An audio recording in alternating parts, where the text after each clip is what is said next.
देखिए आज हम सीखेंगे हैमर के बारे में। हैमर की बेस्ट कहाँ पे हैमर को इम्प्लीमेंट करना चाहिए, कब करना चाहिए, कैसे इम्प्लीमेंट करना चाहिए, उसके बारे में सीखेंगे आप। आज हम हैमर। तो देखिए हैमर, हैमर यानी एक हथौड़ा। जैसे हम हैमर हथौड़े को करते हैं, हथौड़ा ही समझ लीजिए। हथौड़े जैसा ही चार्ट पैटर्न बनेगा। ये चार तरह से आपको चार्ट पे ये चार तरह से दिखेंगे, तो आपको समझना है। डिफरेंस ज्यादा कुछ नहीं है, मैं चारों तरह से आपको दिखाता हूँ। देखिए पहली ऐसी बनेगी, एक ऊपर इसमें छोटी सी डंडी निकली हुई होगी हैमर जैसी। दूसरा जो हैमर बनेगा वो ऐसा बनेगा, ऊपर डंडी नहीं होगी, बाकी चीजें सेम होगी, सिर्फ ऊपर डंडी नहीं होगी। तीसरा ऐसा होगा जो रेड कलर में होगा, और चौथा ऐसा होगा उसमें। अब एक बात आप ध्यान रखिए कि हैमर में कलर का कोई इंपॉर्टेंस नहीं है हमारे लिए। ये रेड में बन रही है, ग्रीन में बन रही है, लेकिन चार्ट पे ऐसा भी दिख सकता है, इसलिए मैंने ये चारों आपको दिखाया। नहीं तो आप हैमर ग्रीन दिखे तो आप हैमर समझे, और रेड दिखे तो आप कुछ अलग समझे। इसलिए हम चारों हैमर ही है हमारे पास। हमारे पास ये जो है चारों हैमर ही है हमारे लिए। तो हमारे लिए कलर का कोई इंपॉर्टेंस नहीं है हैमर में। बस आपको ये ध्यान रखना है कि ये जो ग्रीन होगी ये इस रेड वाले से ज्यादा बुलिश होगी। हैमर एक जैसी ही होगी, रेड वाले से ज्यादा बुलिश होगी। अब ये रेड क्यों है और ये ग्रीन क्यों है, इस तक समझिए। देखिए ये रेड इसलिए है, ये देखिए रेड इसलिए है, ये देखिए ओपन, यहाँ पे ओपन, यहाँ पे हुआ, ये ओपन प्राइस है। ठीक है। ये दिन में जाके कहीं पे इसने एक हाई बनाया, फिर उसने एक लो बनाया, और ये आके यहाँ पे क्लोज हो गया, तो ये कैंडल ग्रीन हो गई। क्योंकि इसका ओपन नीचे है और क्लोज ऊपर है, इसलिए ये कैंडल ग्रीन बनी। ठीक है। ये सेम इसी तरह होगा, इसका क्या होगा, क्लोज और हाई सेम एक पॉइंट पे होगा। अब रेड कलर में देखिए, ये ओपन होगी ऊपर। अभी तक ग्रीन वाले में ओपन नीचे हुई थी, ये ऊपर ओपन होगी। एक कहीं हाई लगेगा दिन में, एक दिन में कहीं पे लो लगेगा, और ये जाके यहाँ पर ये क्लोज हो जाएगी।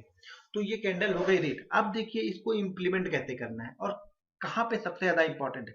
आपको ये ध्यान रखना है कि हैमर हमेशा बॉटम पे बनेगी।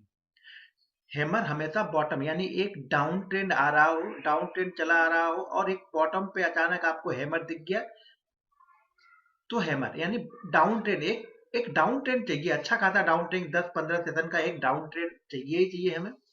मिनिमम कम से कम 10 सेशन का तो एक डाउन ट्रेंड चाहिए। 10 सेशन यानी 2 वीक का डाउन सेशन हमको डाउन ट्रेंड चाहिए। डाउन ट्रेंड के बाद जब हैमर बनेगी तो हमारे लिए इंपॉर्टेंट है। बीच में हैमर हमारे लिए कहीं भी इंपॉर्टेंट नहीं है। हैमर का मतलब ये हो गया कि अब बायर यहाँ पे अपनी कंडीशन, बायर इसको हैंड ओवर कर लिया, इस कंडीशन को बायर ने एक्विलिब्रेट कर रहे हैं। बायर यहाँ पे एक्टिव हो चुके हैं, अब सेलर यहाँ पे जा रहे हैं। दिन में सेलर, बायर और सेलर की कहीं पे एक बैटल हुई, बैटल में सेलर लोग नीचे तो लेके गए, लेकिन बायर इतने ज्यादा एक्टिव थे कि उन्होंने इसको क्लोज कर लिया जाके ऊपर की तरफ, यानी डे हाई। अब क्या होगा, अगले दिन से सेलर इसमें से निकलना स्टार्ट कर देंगे। कुछ सेलर तो आज ही इसमें से निकल जाएंगे, लेकिन अगले दिन से बाकी सेलर जो होंगे वो अगले दिन से इसमें से निकलना स्टार्ट होंगे। क्योंकि अब तेजी करने वाले, जो जो तेजी करने वाले ट्रेडर हैं वो इसके अंदर एंट्री ले चुके हैं, तो मंदी करने वाले ट्रेडर ऑलरेडी अपनी पोजीशन को कट करेंगे या अपने प्रॉफिट को बुक करेंगे। तो हमेशा ये तेजी का सिग्नल है, यानी रिवर्सल साइन है। ये एक डाउन ट्रेंड बना, डाउन ट्रेंड के बाद हैमर बना, तो हैमर एक रिवर्सल साइन है कि स्टॉक अब ऊपर जाने की कोशिश करेगा। अब स्टॉक से मंदी की पोजीशन अगर आपके पास है तो काट लेनी चाहिए, और तेजी की पोजीशन बना लेनी चाहिए। ये हमारा काम करेगा हैमर। हैमर में मैंने बताया कि कलर का हमारे लिए इंपॉर्टेंट नहीं है, बस इतना ध्यान रखना है कि ग्रीन ज्यादा ही बुलिश है इस रेड की अपेक्षा। दोनों बुलिश ही हैं, दोनों ही बुलिश हैं, लेकिन ग्रीन ज्यादा अच्छा है।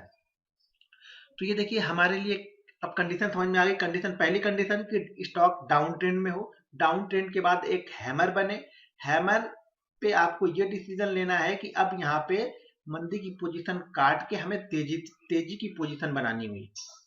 तो ये हो गया हैमर। अब हैमर को चार्ट पे कैसे दिखेगा, कैसे इंप्लीमेंट करना है, अब हम आगे इसके चार्ट पे चलते हैं। चलिए ये ईओडी चार्ट है, एक ये यूडी चार्ट है। देखिए एक यहाँ से अच्छा खासा डाउन ट्रेंड मिला आ रहा है, डाउन ट्रेंड मिला, और यहाँ पे आपको ये देखिए हमको एक यहाँ से डाउन ट्रेंड मिला, और डाउन ट्रेंड में एक देखिए हमको यहाँ पर एक हैमर देखिए, ये देखिए हैमर, देखिए एक हमें यहाँ पे हैमर देखिए। पहले हमें एक डाउन ट्रेंड मिला, डाउन ट्रेंड के बाद हमें यहाँ पे एक हैमर मिल गई। अब हैमर क्या है, बुलिश का सिग्नल है। हैमर बुलिश सिग्नल है, मतलब अब ये जो ट्रेंड है वो शायद रिवर्स होगा, लेकिन रिवर्स होने के लिए क्या होना पड़ेगा, इस हैमर के ऊपर उसको ट्रेड करना पड़ेगा। हैमर के ऊपर एक क्लोजिंग हैमर के ऊपर इंपॉर्टेंट है, या इंट्राडे ट्रेडर है तो हैमर के ऊपर अगर वो ट्रेड करने लगे तो आप पोजीशन में बना सकते हैं। ये हैमर के ऊपर ये ट्रेड करने लगा, हमारी यहाँ पे पोजीशन बनी। हैमर का लो यानी हैमर के जो लो है उससे थोड़ा सा यानी मार्जिन, अगर 100 का लो है हैमर का तो आप 99 रुपए पे स्टॉप लॉस लगाइए और उस कंडीशन को, स्टॉक्स को आप होल्ड कीजिए।